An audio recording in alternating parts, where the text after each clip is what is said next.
కర్మ ఎవరిని విడిచిపెట్టదండోయ్.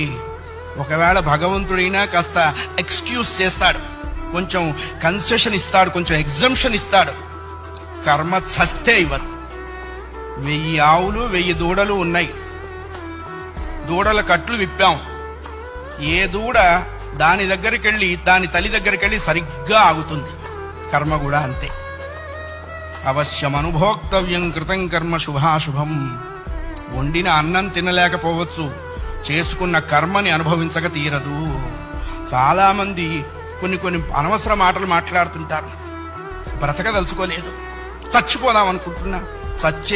చావునేటువంటిది ఏదో ఏటీఎం కార్డు పెట్టంగానే డబ్బులు వచ్చినంత ఈజీ అనుకుంటాడు. నువ్వు అనుకోంగానే చచ్చిపోతే నువ్వు చేసిన కర్మ అంతా ఎవడు అనుభవిస్తాడు? కర్మానుభవం అనుభవించడం కోసమైనా అది నిన్ను బ్రతికిస్తుంది. నీ ఇండివిడ్యువల్ ఐడియాస్తో నువ్వు బ్రతకవో ధర్మశాస్త్రం చెప్పింది.